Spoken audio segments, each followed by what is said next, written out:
The space around the forgotten station was dark and silent. It drifted near the edge of known human space, far away from the busy trade routes. From a distance, it looked like a giant skeleton floating among the stars, its broken panels catching weak sunlight. For decades, nobody wanted it. The governments called it useless. Traders said it was cursed. Engineers said it would cost too much to repair. So when the last owner placed it in an auction, the human explorer Marcus bought it for only $1. Marcus was not rich. He was not even famous. He was just a man who wanted to find something new in the galaxy. To him, the station was more than a pile of metal. It was a chance to own a piece of the stars. $1 for a station the size of a city, it sounded impossible, yet it was real. He thought it would be empty, silent, and dead. But as his small ship drew closer, something felt wrong. The docking lights on the station were glowing. Marcus frowned. According to the records, the power cores had died years ago. But now, from the windows of his ship, he saw small lights blinking in patterns. They looked almost like signals. He tried to convince himself it was only a mistake. Maybe the station's old systems had turned on by accident. Maybe solar energy had charged something. Still, his chest felt heavy. The ship connected with the docking bay. The sound of metal locking against metal echoed through his cabin. Marcus wore his helmet and stepped out carefully. The docking bay was not dark. Instead, dim blue lights lined the walls, as if someone had prepared the place for his arrival. The air hissed around him when he entered. His suit scanner blinked green. The oxygen level was normal. That was impossible. A dead station should not have working life support. He removed his helmet slowly, testing the air. It was fresh, almost too fresh, carrying a faint, sweet scent that did not belong to recycled machines. He walked forward, each step echoing loudly in the empty bay. At least it sounded empty. But then he stopped. He thought he heard something. A whisper, soft and far away, like voices traveling through walls. He turned his head, listening. Nothing. Only silence and the low hum of power in the walls. Marcus continued deeper. The corridor stretched long, lined with panels glowing pale blue. Some doors were sealed, others slightly open. The deeper he went, the stronger the strange scent became. It was not the sharp metallic smell of a normal station. It was something warmer, like flowers mixed with unknown spices. His footsteps echoed again. This time another sound followed. A faint click like a heel touching the floor. Marcus froze. His heart beat fast. He turned quickly, shining his handlight behind him. The corridor was empty. Only shadows moved when the lights flickered. He swallowed hard. Maybe it was the station shifting, he told himself.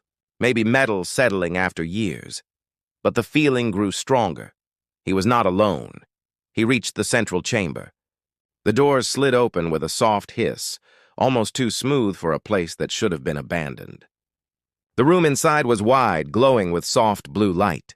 Strange patterns had been drawn across the walls like symbols or art he did not recognize. They looked alive, shifting when the light touched them. Marcus stepped carefully inside. The air was warmer here, carrying that same sweet perfume. He placed his hand on the nearest console. The machine responded instantly, screens lighting up. He pulled back, shocked. The systems were not only working, they were awake, as if they had been waiting for him. The whispers returned. Louder this time. A language he could not understand, smooth and melodic, almost like singing. His breath caught in his throat. He turned his head slowly. Something moved in the shadows of the chamber. His light found a figure, tall, slim, skin glowing faintly blue under the light. Long white hair shining like silver threads. She stood watching him, her eyes glowing softly, not with anger but with deep, unreadable curiosity. Marcus froze in place. He did not move, did not speak. The figure stepped forward slowly, the sound of her feet sharp against the floor. Her shape was clear now, human-like but more graceful, her movements too perfect to be normal. She stopped a few steps away, tilting her head, studying him. Then he heard more sounds. Behind her, more figures appeared. 2, 3, 4, all tall, all glowing, all with eyes fixed on him. Alien women. They whispered to each other, their voices soft but layered with strange power. Marcus's throat was dry. This was impossible. The records had been clear. The station was abandoned, empty for decades. Yet here they were, alive, breathing, and watching him. For a moment, no one moved. The silence was heavy, broken only by the sound of the machines humming around them. Marcus felt his hands shaking, his body torn between fear and fascination. Who were they? How long had they been here? And why had they allowed him to enter so easily? The first woman took one more step forward. Her glowing eyes met his. She did not attack. She did not speak. She only looked at him with an expression he could not understand. Half welcome, half warning. Marcus realized one thing at that moment. He had not bought an abandoned station. He had stepped into someone else's home, and now they were deciding what to do with him. The Discovery Marcus stood frozen in the center of the glowing chamber. The alien women surrounded him, their soft whispers filling the air like music carried by the wind. None of them touched him, yet he felt trapped under their watchful eyes. His heart raced, his thoughts fighting between fear and curiosity. The tallest of them stepped closer. Her skin was smooth and shimmering blue, catching the faint light from the walls. Her long hair fell like white silk down her shoulders. When she moved, it was like water, silent, flowing, too perfect to be human. She raised her hand slowly and pointed toward one of the consoles. Marcus hesitated. He was not sure if it was a command or an invitation. His hand shook as he stepped near the console. The moment his fingers touched the glowing surface, the screens around the room came alive. Strange symbols filled the air, projected in light. He had never seen such language before, but the symbols rearranged themselves into English letters right before his eyes. Welcome home. Marcus's chest tightened. He stepped back quickly. Home? He whispered under his breath. The women exchanged looks, whispering again in their unknown tongue. Then one of them stepped forward, her voice soft and clear. Her words were not English, but Marcus's console blinked, translating her voice. You came. At last. Marcus's mouth went dry. Who are you? His words trembled. The translator repeated the alien woman's voice. We are the crew. We are the station, and now, so are you. The sentence echoed in his mind. He wanted to believe it was some error in translation. Crew, station, what did that even mean? The women moved around him gracefully, never rushing, never threatening. Their eyes glowed with intelligence, but also something else, something secret. They looked at him as if he was not only a visitor, but part of something larger, something he did not yet understand. Marcus's gaze wandered to the walls. The shifting patterns glowed brighter, almost alive, pulsing like veins of light running through the station itself. He reached out and touched one carefully. The wall felt warm, almost like skin. The hum grew louder, vibrating under his fingers. This place is alive, Marcus whispered, almost to himself. The alien woman closest to him tilted her head, and for the first time, she smiled. It was faint, almost unreadable, but it sent a chill down his spine. The others began to move again. They guided him wordlessly down a long corridor. Marcus followed, each step heavier than the last. He could hear faint music now, soft and strange, drifting through the halls. The scent of flowers and spice grew stronger. It was nothing like the sterile air of human stations. This place breathed like a living thing. They led him into a new chamber, far larger than the last. It was filled with pools of glowing liquid, like water but thicker, swirling with light. Around the pools, consoles floated in the air, not fixed to the floor, turning slowly as if they were weightless. Marcus stared in disbelief. He had never seen technology like this. It was far beyond human design. One of the women stepped to the edge of the pool and dipped her hand inside. The liquid clung to her skin, glowing brighter where she touched it. She pulled her hand out and walked toward Marcus, holding it out to him. Marcus took a step back. What is that? The translator spoke softly. Memory, life, the core of the station. Marcus felt his skin prickle. He shook his head. No, that's not possible. The woman came closer, her glowing hand inches from his face. For a moment he thought she might touch him, but she only let the light hover between them. The glow reflected in his eyes, pulling him closer, even though his body screamed to run. His voice was low, almost pleading. "Why me? Why this station?" Her answer was simple, yet heavy. "Because you chose it." Marcus staggered back. He remembered the auction, the laughable price of $1, the feeling that he was buying nothing more than a broken shell. But now he realized it had never been an accident. Something had wanted him here. Something had pulled him. The alien women circled him again, their whispers weaving together into a rhythm, almost like a chant. The walls glowed brighter, the pools shimmered, and the hum of the station turned into a steady heartbeat. Marcus's breath came faster. He felt the station watching him. Not just the women, the station itself. He closed his eyes for a moment, gripping his chest. He could feel it, something pressing against his thoughts, something trying to slip into his mind. He forced himself to step back, shaking his head. "No, I don't belong here," he said aloud. His voice echoed strangely in the chamber, as if the station itself listened. The lead woman stepped forward again.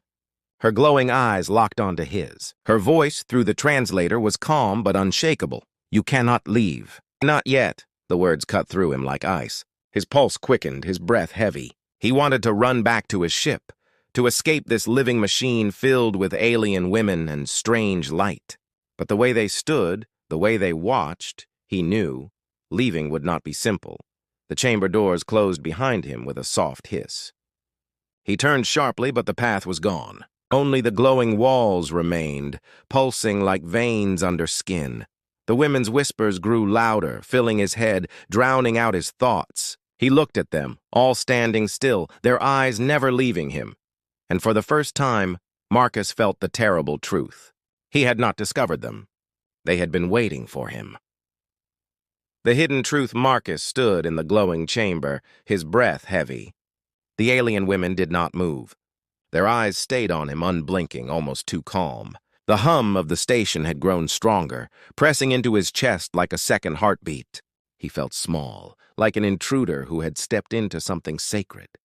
The lead woman raised her hand. The walls rippled, and a doorway formed where there had been none. Light spilled through it, golden and soft. Without a word, she gestured for him to follow. Marcus hesitated, but curiosity pulled him. Every step forward felt like walking deeper into a web. The women glided behind him, silent and watchful, their presence both protective and suffocating. The new chamber was unlike anything he had seen before. It was round and vast, with a ceiling so high it disappeared into shadows. The walls shimmered with streams of light, flowing like rivers across the surface. In the center stood a tall structure, almost like an altar. Around it, countless symbols burned into the floor, glowing faintly as if alive. Marcus stopped at the edge. His voice was low. "What is this place?" The translator on his wrist flickered, then repeated the alien woman's voice. "The heart. The truth." Marcus frowned. "Truth about what?" Another woman stepped closer, her white hair shining. She spoke in her soft, melodic tongue. The translator translated, "About us. About you. About why the station waited." Marcus's stomach tightened. He moved closer to the altar. Strange shapes twisted across its surface, holograms rising and falling, showing star maps, alien cities, and battles he could not understand. Then the images changed. He saw Earth. Marcus's breath caught. Earth, spinning blue and green, appeared in the air above the altar. The alien women's voices rose in soft whispers, their words weaving into the air like a song. The images shifted again. "Earth under fire! Earth surrounded by fleets not human."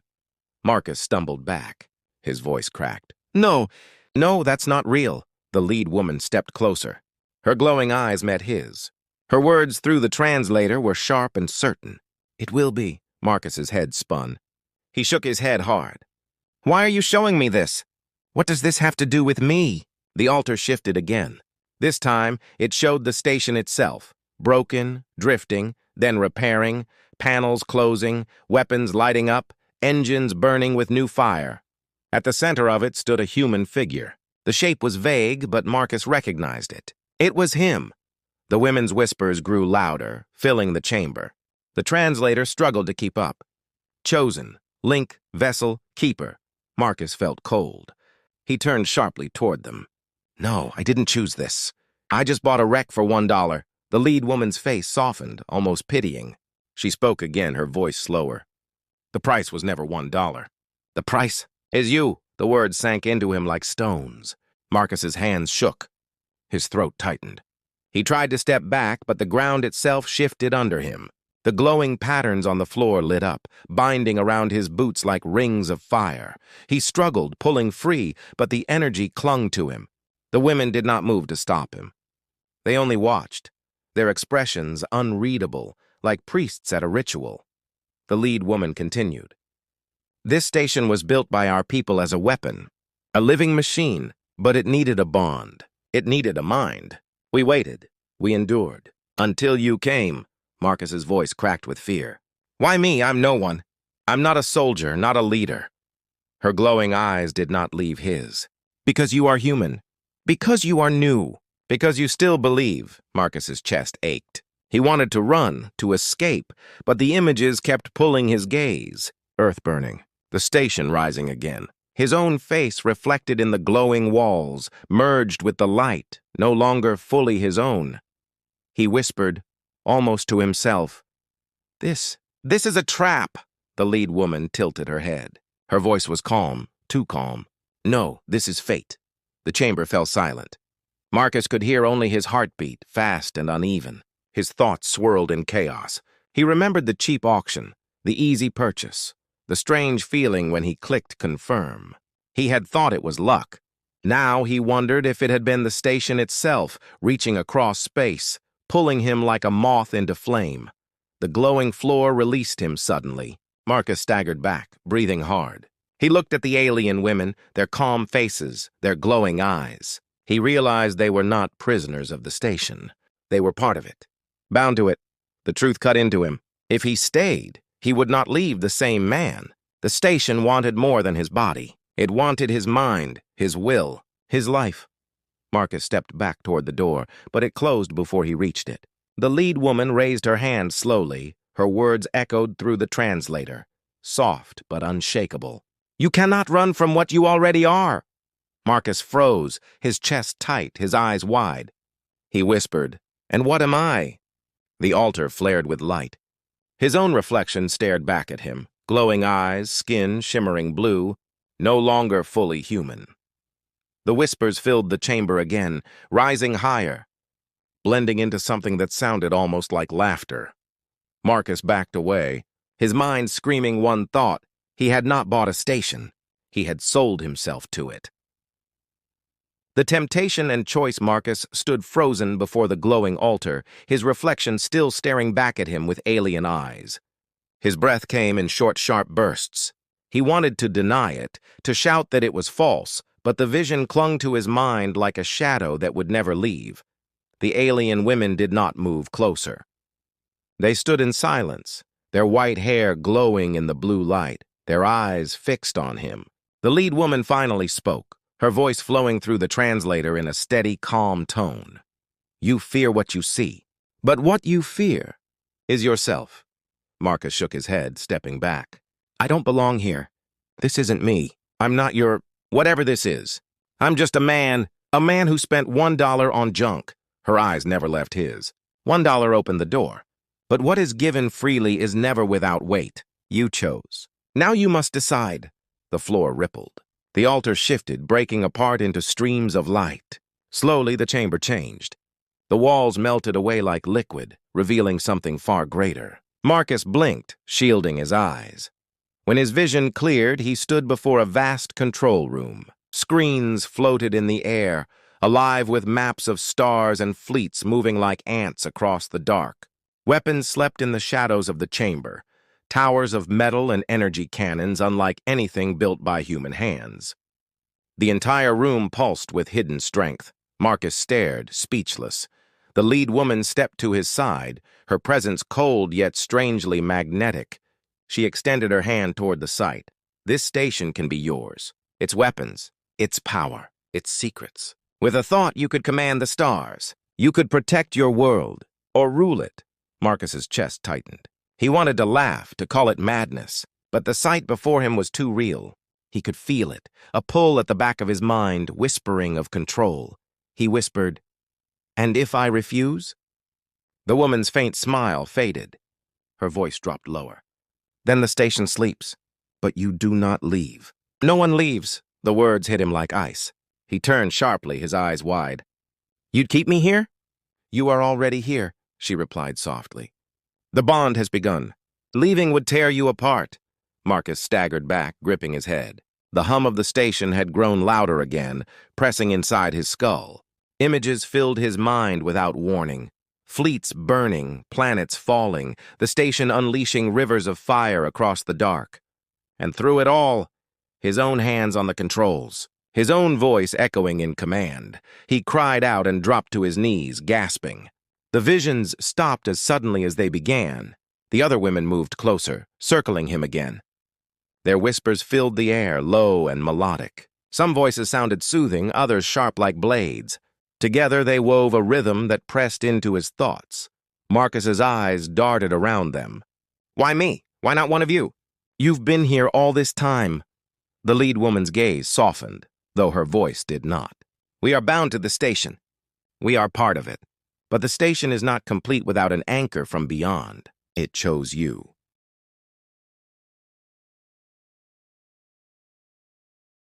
Marcus shook his head violently. "No, I don't want this. I didn't ask for this." Her glowing eyes narrowed slightly. "And yet here you stand." Silence fell heavy. Marcus forced himself back to his feet. His fists were tight, though his legs shook. "I won't be your prisoner," he said. His voice was low but steady. The lead woman stepped closer.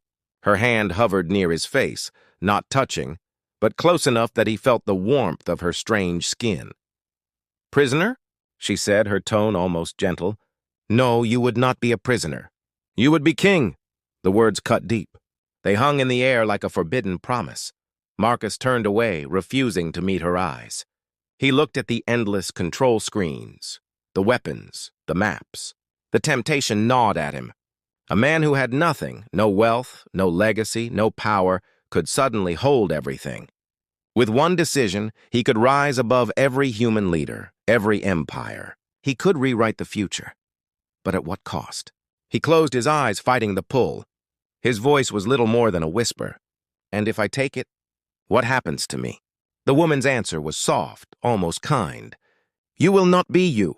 You will be more." Marcus's heart hammered. He opened his eyes and stared into the glowing reflection of himself on the nearest wall. The vision of his alien eyes stared back, patient and cold. He stepped back slowly, shaking his head. "No, this isn't life. This is slavery dressed as power." The whispers around him grew louder, sharper. The other women's calm faces darkened, their voices weaving into something harsher. The lead woman's smile vanished. Her glowing eyes hardened like steel. "Then choose quickly, human. Because the station does not wait forever. It is waking. And when it wakes fully, it will not ask again." The walls pulsed, the floor vibrated, and the hum turned into a low roar. Lights flickered across the chamber, growing brighter and brighter until Marcus had to shield his eyes. In the blinding glow, he realized one thing with absolute clarity. There was no safe path. No escape. Only a choice. The chamber roared with light, the walls pulsing like veins filled with fire. Marcus shielded his eyes, but the glow pressed through his hands, painting his skin in strange colors. The hum of the station had grown into a heartbeat that shook the floor beneath his boots. The alien women stood still in the blinding glow, their eyes burning brighter, their white hair shimmering like liquid silver. They did not move, did not speak. But Marcus felt their voices inside his head. They were no longer whispers. They were a storm. "Choose, choose, choose." Marcus staggered backward, his breath ragged. His chest ached as though invisible hands were squeezing his ribs. His mind filled again with visions, fleets burning, planets kneeling, his own hand raised as entire worlds obeyed his command. He gasped and shook his head violently, forcing the visions away. "I won't be your puppet," he shouted, his voice cracking against the roar of the chamber. The lead woman finally stepped forward. The glow softened around her, as if the station itself bent to her will. She looked at Marcus with those unblinking eyes, calm yet unyielding. "You mistake the gift for chains," she said through the translator. "You call it slavery. We call it destiny." Marcus clenched his fists. His legs shook, but he stood his ground. "Then I'll break destiny." The women's whispers turned harsh, their voices colliding like blades in his skull. The walls rippled and opened, revealing a corridor Marcus had not seen before. Dark, deep, breathing like the throat of some great beast. A low growl echoed from within. Marcus froze. Until now, the station had shown him beauty, light, whispers, the strange perfume of flowers. But this was different. The air pouring from the corridor was heavy and cold, smelling of rust and rot. The lead woman's gaze shifted toward the dark passage. For the first time, Marcus saw something in her expression, a shadow of fear. He narrowed his eyes. "What's down there?" She did not answer. Marcus took a step forward, his voice sharp. "What are you hiding from me?" The growl came again, deeper, closer. The walls shook, dust falling from the high ceiling. The women's glowing eyes turned away from Marcus and fixed on the darkness. Their calm faces had changed. No longer serene, no longer certain. The lead woman whispered, almost too soft for the translator. "The others." Marcus's skin turned cold. "Others?" The woman's voice trembled, though only slightly. "We are not the only ones who remain." The corridor shook again. A shadow moved within it, tall, heavy, crawling along the walls. The glow from the chamber spilled across the floor, but it could not reach the shape. Marcus's heart hammered in his chest. The women closed in around him, their movements quick now, sharp with urgency. The lead woman's voice rose above the others. "You see now. Without the bond, without you, the station wakes all its voices. Not just us, not just the keepers. The ones left behind, the broken, the forgotten." Marcus stumbled back, shaking his head. "What are you talking about?" The ground rumbled. The shadow in the corridor dragged itself closer. The air grew colder, pressing into Marcus's lungs like ice. He heard sounds now, not whispers but screams, distant and endless, as if trapped souls cried out from the metal itself. The alien women turned to him again, their glowing eyes fierce. The lead woman stepped close, her voice sharp. "Choose now, human. Take the bond. Take control, or they will claim you." Marcus's mouth went dry. He stared at her, then at the dark corridor. His chest tightened. He realized this was never only about power. It was about survival. The growl became a roar, and from the shadows, something began to emerge. Huge limbs, twisted and covered in wires. A face that was no face, only a mask of broken metal and glowing teeth. It crawled into the light, dragging itself forward, its body fused with cables and bone. Marcus froze in horror. It was not alive. It was not dead. It was something in between, something the station had kept locked away. The alien women stepped back, forming a wall between Marcus and the creature. Their whispers rose into chants, weaving together, trying to hold the thing back. But their voices shook, strained, as if their power was not enough. Marcus's mind raced. The lead woman's words echoed again. "Take control, or be claimed." His body trembled. Sweat ran down his face. He stared at the altar, still glowing with his reflection, and then at the monster dragging itself closer, its hollow eyes fixed on him. He whispered to himself, "If I take the bond, I lose myself. If I don't." The creature roared, shaking the chamber. The women's chants cracked, breaking like glass. The lead woman turned to him one last time, her voice sharp with desperation. "Choose!" Marcus's hands shook. His chest burned. He stepped forward, toward the altar. The creature lunged. The chamber exploded with light, and then darkness.